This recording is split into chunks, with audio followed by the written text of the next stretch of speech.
recibido una comunicación, o sea, porque me he enterado que hay problemas de este tipo en tu estado, ¿no? Entonces, igualmente, ¿no? Puedo dar observaciones finales. En este caso, yo he escogido 2 allí, en general, de este comité, sobre el Reino Unido y Eslovaquia, diciendo lo mismo, ¿no es cierto?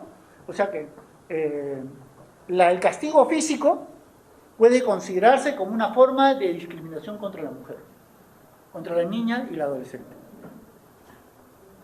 ¿Ven cómo se puede recurrir a todos los comités?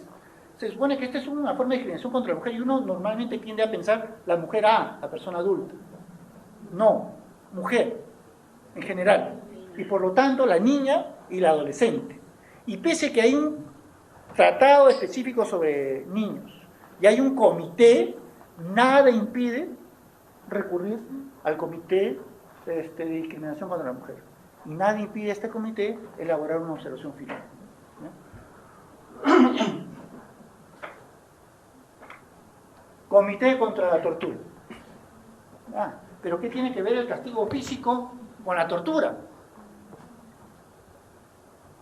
No es lo mismo. Pero el comité contra la tortura puede, ¿no es cierto?, pronunciarse sobre una situación o sobre un caso en concreto y puede decir que esto constituyó tortura o puede decir que esto no constituyó tortura, pero que sin embargo es una forma de castigo físico. O puede en algún caso entender que no es tortura, pero sí es maltrato. O puede decir no es tortura, no es maltrato, pero sí es una forma de castigo físico, ¿no? Y hay un pronunciamiento en ese sentido del Comité contra la Tortura, en un caso contra Australia. Insisto en estos temas.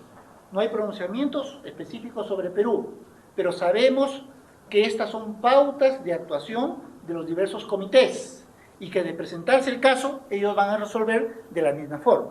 Por lo tanto, su conclusión es una conclusión que nos sirve a nosotros para definir el sentido y alcances de la Convención Internacional contra la Tortura y por lo tanto para definir con especificidad el compromiso que asumió el Estado peruano.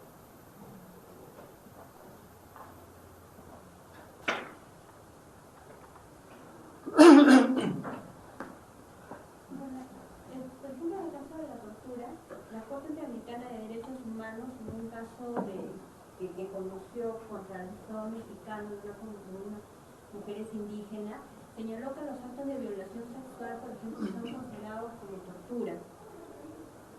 En el caso del comité contra la tortura, no sé si podría definir un poco el tema de tortura para ver la diferencia y cuándo será una tortura y cuándo sería un problema entre los otros derechos. Bueno, a ver, sí hay un caso conocido, no recuerdo el nombre ahora, de 2 indígenas que fueron violadas por soldados del ejército mexicano, ¿no es cierto? Que es un caso que a partir del cual se ha generado jurisprudencia, ¿no?, sobre el tema, ¿no? Pero en general, a ver, sí, pues existen definiciones con características y con elementos propios, ¿no? Una cosa es el castigo físico y otra cosa es la tortura, ¿no es cierto? La tortura solo la pueden ejercer funcionarios públicos. El castigo corporal no solo los funcionarios públicos, es decir, por ejemplo, los que tienen a su cargo un centro de albergue de menores, también el particular, los familiares, los padres, los hermanos mayores, etc., ¿no? Ahí hay una diferencia, ¿no?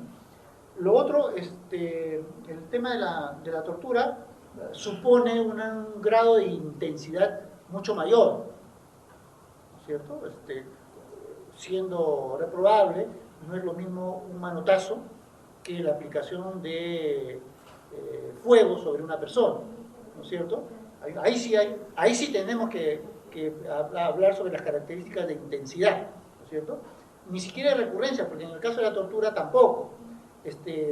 Yo no le puedo pedir como un vocal de la Corte Suprema que a una persona pues la cuelguen 10 veces para que sea tortura, ¿no? Basta que a una persona la amarren los brazos y le cuelguen, la jalen hacia el techo con una soga y la mantengan allí para que eso sea tortura, Yo no necesito que eso se repita día tras día o en varios momentos del día.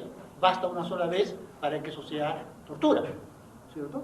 Básicamente por ahí va las diferencias entre uno y otro, ¿no? Sí. Y si castigo físico es ingerirle cosas picantes al niño. Claro. No es tortura. No es tortura. Ahora, efectivamente, pero también ahí, por ejemplo, claro, hay que tener muy en cuenta, o sea, una familia en la cual se come picante, digamos, o sea, claro, o sea, uno por sentido común no le puede dar picante a un niño pequeño, ¿no es cierto? Ahora, pero que si un niño de 8 o 10 años come la comida que hay en casa, que es una comida picante, porque es la cultura de la zona, etc., evidentemente eso no es un castigo corporal, porque además la idea del castigo corporal es eso, mira, es castigo, es sanción, ¿no es cierto? Algo hizo y yo estoy respondiendo a ese algo, ¿no es cierto? Pero darle la comida que todos comen, evidentemente, no es una suerte de castigo. Hasta puede ser una imprudencia, ¿no es cierto? Inaceptable, ¿no? Pero no es un castigo. Bueno, miren.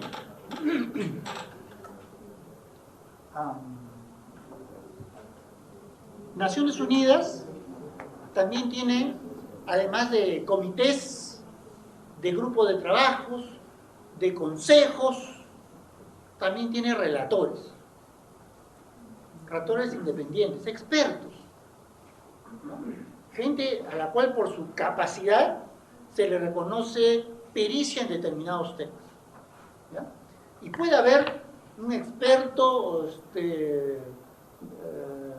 en tortura, puede haber un relator sobre desaparición de personas, personas con discapacidad, mercenarios, trata de personas, etc. Esas son decisiones de Naciones Unidas. Bueno, hay relatores también sobre derechos del niño.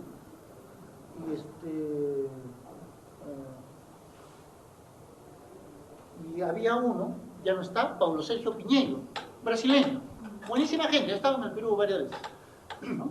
Y a ese le encargó y redactó un informe mundial sobre la violencia contra los niños, niñas y niñas de Naciones Unidas del 2006. Claro, tampoco le nació a Paulo Sergio Pinheiro, voy a hacer un informe sobre violencia, ¿no? Evidentemente reconocía la experiencia de tantos años ante los diversos comités de Naciones Unidas, ¿cierto? De la problemática, de conocer lo que pasaba en los países, de la actuación de los peticionarios, de los organismos de la sociedad civil, ¿cierto? Y decidió, evidentemente, hacer un informe mundial sobre violencia. Voy a hacer un informe mundial. Y este informe fue presentado a la Asamblea General y fue aprobado por la Asamblea General de Naciones Unidas. Y por lo tanto tiene valor, ¿cierto? Y, por ejemplo, el Perú no puede desconocer la existencia de ese informe mundial, ¿cierto? Y no es que el informe hable específicamente sobre el Perú, habla sobre el tema de la violencia contra los niños. Y por supuesto, este informe, hecho por este relator, dice: ningún tipo de violencia es justificable y todo tipo de violencia es prevenible. Por supuesto, dice muchísimas cosas más. Pero lo que está diciendo, lo que está ratificando es que no a la violencia, no al castigo físico o corporal. Los estados tienen la obligación de impedir la comisión de actos de castigo físico. Los estados tienen la obligación de prevenir. Los estados tienen la obligación de adecuar su legislación interna para no permitir actos de violencia, de castigo físico o corporal. Los estados tienen la obligación de investigar, juzgar y sancionar. Tienen la obligación de tratar al niño que ha sido objeto de la violencia, tratar con los victimarios, etcétera, etcétera, etcétera. Todo eso está en el informe. Y el informe sirve al Estado de pauta de actuación. Y en el trato con el Estado peruano, uno le puede decir: no, pero en el informe ya dice tal cosa. Y el Estado otra vez no va a decir, ah, no, pero eso es un relatorcillo, yo no le hago caso, no, eso no es sobre Perú, es un informe mundial. No es así, pues, ¿cierto? No es así. ¿Ya? Ayer hablábamos también, ahora un poco en la mañana, de que así como hay un sistema universal de protección a los derechos humanos, también hay sistemas regionales. Y hemos conversado ayer y hoy día también sobre el sistema interamericano de protección a los derechos humanos, Convención Americana de Derechos Humanos y Comisión Interamericana de Derechos Humanos y Corte Interamericana de Derechos Humanos. Bueno, a nivel de Europa, también hay un sistema europeo de derechos humanos y hay una Corte Europea de Derechos Humanos. Hay una Corte Europea de Derechos Humanos. Entonces, claro, ¿el Perú está obligado por esa convención? No. ¿El Perú tiene que rendirle cuentas a la Corte Europea de Derechos Humanos? No. ¿No es cierto? Pero lo que diga eso es ese convenio. Y lo que resuelva la Corte sirve también de pauta de interpretación de qué cosa está permitido, de qué cosa está prohibido y cuál es el sentido y alcance de la obligación de los Estados en general. ¿No es cierto? Entonces, la Corte Europea de Derechos Humanos ha fallado en un caso contra cuatro casos contra el Reino Unido. Ahí están, esos 4 casos. ¿No es cierto? Y ha definido expresamente que no se puede aplicar castigo físico como medio de corrección en las escuelas. El primer caso, Tiger, es un caso más conocido. Y ha dicho también que en los centros en el que se alberga a niños en conflicto con la ley penal o no, tampoco se puede aplicar castigo físico. Ya está. A nivel de Europa ese tema está resuelto por la jurisprudencia de su Corte Europea.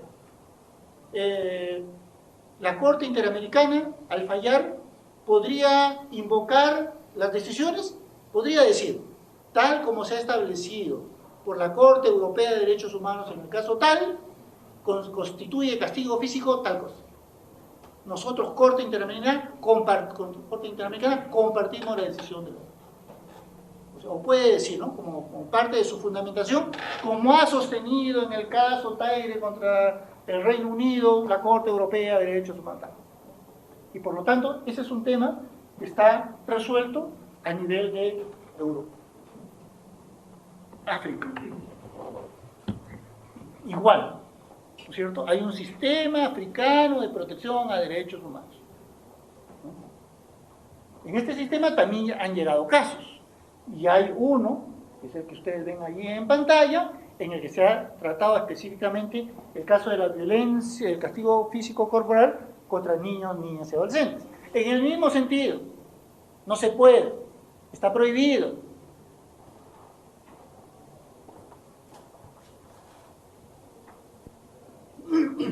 Ahora, sistema interamericano. ¿Qué ha dicho el sistema interamericano? ¿Se ha pronunciado o no se ha pronunciado sobre el castigo físico y corporal? Sí, se ha pronunciado, ya, ¿no es cierto? Hay una audiencia temática, 2005. Como les mencioné a ustedes y como ustedes mismos habrán podido darse cuenta del video que pasamos, las audiencias temáticas son pedidas por la Comisión Interamericana de Derechos Humanos o son pedidas por los peticionarios. Los peticionarios, ¿no es cierto? Ahora, ¿la comisión puede convocar a una audiencia temática sobre un tema? Sí, claro. ¿El Estado puede pedirle a la Comisión Interamericana audiencia temática sobre tal tema? Sí, claro, puede pedirle. Por supuesto que puede pedirle. Usualmente son los peticionarios, organismos de la sociedad civil, los que hacen los trámites para estas audiencias temáticas. En el 2005, ante la Comisión Interamericana de Derechos Humanos, hubo una audiencia temática, más o menos como lo hemos visto ahora en el video, pero era sobre el uso del castigo corporal como método de disciplina de niños, niñas y adolescentes. No fue sobre un país en concreto. Lo pidió Save the Children, una organización que defiende los derechos de los niños, niñas y adolescentes. Claro, y las audiencias temáticas, ojo, pueden ser sobre un país como pueden ser a nivel regional. nada impide que el día de hoy la Universidad Hermilio Valdizán, la Universidad de San Marcos, la Universidad de Potosí en Bolivia, la Universidad, no sé, bolivariana en Venezuela, se junten y pidan una audiencia temática a la comisión y presentan el caso, ejemplificando con los temas de su país, pero presentan un tema. Bueno, en este caso hay una audiencia temática, y evidentemente hay intervenciones de los comisionados de ese entonces, en el sentido de que está prohibido el uso del castigo corporal como método de disciplina, desde el 2005. Luego, en el 2008, la comisión, entre otras razones, producto de la audiencia temática, la Comisión Interamericana, me imagino yo, ¿no? Dice, tengo este tema, es un tema importante, y yo no tengo ningún caso concreto, individual, como para revisarlo, emitir un pronunciamiento y luego llevar el caso a la corte. Y si lo tengo, me voy a demorar N años. ¿Tengo otra salida? Tengo otra salida. Yo, Comisión Interamericana, le puedo pedir a la Corte Interamericana una opinión consultiva. Oiga, ¿puede decirme usted si el castigo físico es compatible con el artículo X y Z de la Convención Americana? Y eso hizo la Comisión Interamericana. Y la Corte Interamericana en realidad le respondió diciendo, no me voy a pronunciar sobre el tema, ¿no? Pero no me voy a pronunciar por el tema porque tú puedes saber si eso es así o no sobre la base de la documentación y de las decisiones ya existentes. Y ahí la Corte les dice, efectivamente, ¿no es cierto?, en la convención se dice tal cosa, en la decisión anterior ya se ha dicho tal cosa, el tratado dice otra tal cosa, etcétera, etcétera. Todo en el sentido de que está prohibido, pues, bueno, siendo coloquial, ¿no? ¿Para qué me preguntas eso si tú sabes que está prohibido? ¿Para qué me preguntas? Anda, pues lee tu tratado, revisa la decisión, ahí está, ¿no? Bueno, y luego hay una serie, bueno, en jurisprudencia, no sé por qué puse ahí jurisprudencia, pero me imagino que debe haber alguna decisión de la Corte o de la Comisión sobre el tema. Ahora, en este momento, en verdad, no lo recuerdo, ¿no?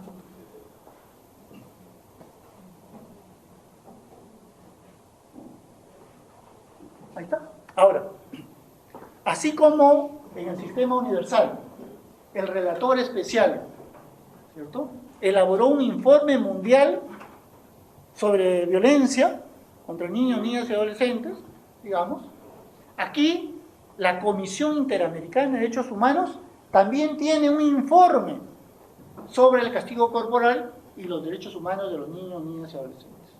Un informe.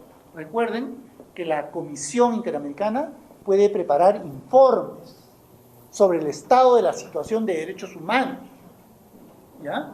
Y lo ha hecho respecto del tema del castigo físico, el castigo corporal, ¿no? Entonces, ¿este informe tiene valor? Por supuesto que tiene valor. Por supuesto que tiene valor. Y es un argumento más para todos nosotros para exigirle al Estado peruano que legisle sobre castigo corporal. Por supuesto que sí. ¿Qué ha dicho la Comisión Interamericana? Dice, ¿no? En principio, parto de un reconocimiento. El castigo corporal es un método de disciplina que está aceptado y está tolerado. Esa es la realidad, ¿no? O sea, lo primero es identificar el problema. Hay violencia corporal sistematizada, tolerada, aceptada por los estados. Y aquí, claro, tengo que hablar de las sociedades y de los estados, porque los estados son los titulares de la obligación, ¿no? Entonces, hay un problema. Dice, ese problema, el castigo, es una forma de violencia. Castigo es violencia, ¿no? Y pone en cuestión dignidad y sus derechos. O sea, está diciendo en otros términos, eso no es aceptable. Eso no puede seguir existiendo. Será una realidad, pero eso está mal. es contrario a la Convención Americana de Derechos Humanos. Y yo así lo digo de manera expresa, ¿no? Después, ¿qué otra cosa dice? Ah, señores de Estados, ustedes tienen la obligación de asegurar una protección especial a los niños, niñas y adolescentes contra el uso del castigo corporal, pues. Si ustedes han suscrito a la Convención Americana, si ustedes han adherido a la Declaración Americana de Derechos Humanos, entonces, como obvia consecuencia, ustedes tienen la obligación de proteger a los niños contra el castigo corporal. Hasta aquí, nada nuevo. Pero lo está diciendo la Comisión Interamericana de Derechos Humanos. No lo está diciendo Perico de los Palotes, ¿cierto? Lo está diciendo un órgano del Sistema Interamericano de Protección a los Derechos Humanos. Y esto además, esta afirmación, vale para todos los estados, no para uno en particular. Entonces yo digo, si hay una realidad, si hay una tolerancia por parte de los estados, pero hay un deber de los estados de conceder protección especial a los niños contra el castigo, ergo, los estados deben adoptar medidas legislativas que prohíban el castigo. Ahí está. ¿Cierto? La protección, o sea, la suscripción de la Convención Americana lleva a los estados, sí o sí, a adoptar medidas legislativas que prohíban el castigo. ¿No? O sea, medidas legislativas. Entonces habrá que ver los estados. Cada estado revisará su legislación y mirará. La universidad, el mismo Valdizán, puede revisar, ¿no es cierto?, lo que dice la convención y puede revisar la legislación nacional, concreta, ¿no es cierto?, el Código de los Niños y Adolescentes o el Código Civil, y mirar allí. ¿Se han adoptado todas las medidas legislativas? ¿Sí? ¿No? Si se han adoptado, bien, el Estado cumplió con su obligación. Punto. Habrá que exigirle que sea coherente con esa obligación. Pero, si el Estado peruano no ha adoptado las medidas legislativas, ¿qué corresponde? Que las adopte. Que las adopte, ¿no es cierto? Y en todo caso, desde la sociedad civil y desde la propia universidad, se puede instar al Estado a que legisle. Y se le puede recordar al Congreso que tiene la obligación de legislar. Es una obligación del Congreso, que acarrea responsabilidad del Estado peruano. Ahora, dice medidas legislativas que prohíban el castigo físico. Medidas legislativas. ¿Qué quiere decir eso? Ley, ¿no es cierto? Una ley. Quiere decir que el Estado peruano tiene que dar una ley si es que no la tiene, prohibiendo el castigo físico. Una ley, ¿no? Y la ley pasa por el Congreso. Evidentemente podría darse un decreto legislativo, por el que el Ejecutivo, si se le conceden facultades, eventualmente podría legislar, ¿no? Pero normalmente es el Congreso el que tiene que hacerlo, ¿no? Además dicen, prohíbe el castigo de forma explícita contra niños, niñas y adolescentes, en el hogar, en la escuela y las instituciones responsables de su cuidado. O sea, abre el abanico. No le está diciendo solo, oye, por si acaso, está prohibido que los padres ejerzan castigo físico. Está diciendo que los padres, las escuelas y las instituciones responsables, ¿no? Pero las medidas legislativas, siendo necesarias, no son todo. Se requiere algo más. Debe adoptarse medidas de otra índole que contribuyan a erradicar el castigo corporal y conviertan a las Américas en una región libre del castigo corporal contra niños, niñas y adolescentes. Es una afirmación mayor, ¿no es cierto? Convertir a América en una región libre de castigo corporal, ¿no? Pero, a ver, así como es necesario que el Congreso dé una ley, se requieren otro tipo de medidas, de otra índole, ¿cierto? Y ahí, por supuesto, tiene un papel primordial para los gobiernos locales, los gobiernos regionales, la policía, la fiscalía, el poder judicial, la sociedad civil, ¿no? Y todo lo que uno pueda imaginarse. Campañas a través de los medios de comunicación, diciendo claramente que está prohibido el castigo corporal, que no a su uso, puede, no sé, hacer una campaña permanente en los colegios, puede contratar psicólogos o publicistas que vayan permanentemente a los colegios, se paseen por todos los colegios dando charlas a los profesores y a los alumnos en el sentido de no a la violencia. Puede tener promotores en los centros de salud, aprovechando que concurren llevando a los niños y señalarles la conveniencia y la necesidad de prohibir el castigo, de no castigar a sus hijos, etcétera, etcétera, ¿no? Todo eso, ¿no? Y dice también que hay que tener un enfoque integral de los derechos del niño.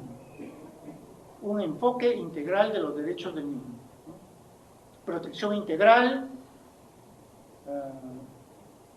básicamente, ¿no? Enfoque integral y protección integral. Esos son criterios básicos del trato del Estado para con los niños, niñas y adolescentes.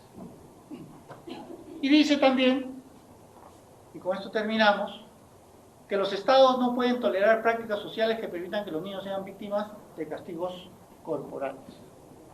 Prácticas sociales que permitan el castigo, ¿cierto? O sea, no porque esté extendido la idea del castigo físico, el Estado debe tolerar.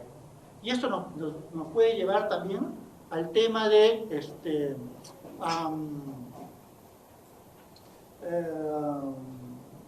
las prácticas al interior de pueblos indígenas. Por ejemplo, si bien hay un respeto por la autoridad y por las formas sociales de convivencia, el Estado, en materia de derechos humanos, no podría permitir, aún reconociéndole su capacidad de autodeterminación, no le podría permitir el uso del castigo físico contra niños, niñas y adolescentes. Si hubiera un caso de eso, el Estado tiene que intervenir. Algunos podrán decir que ese es paternalismo, que es eurocentrismo, que como que se le impone a determinadas sociedades o pueblos patrones culturales, etc. Bueno, no sé, pero tratándose de derechos humanos, yo creo que eso está por encima de todo. Por encima de todo. No se puede permitir una práctica social que acarree muertes o castigos. Por más independencia y reconocimiento de los derechos de identidad de un colectivo de personas, ¿no?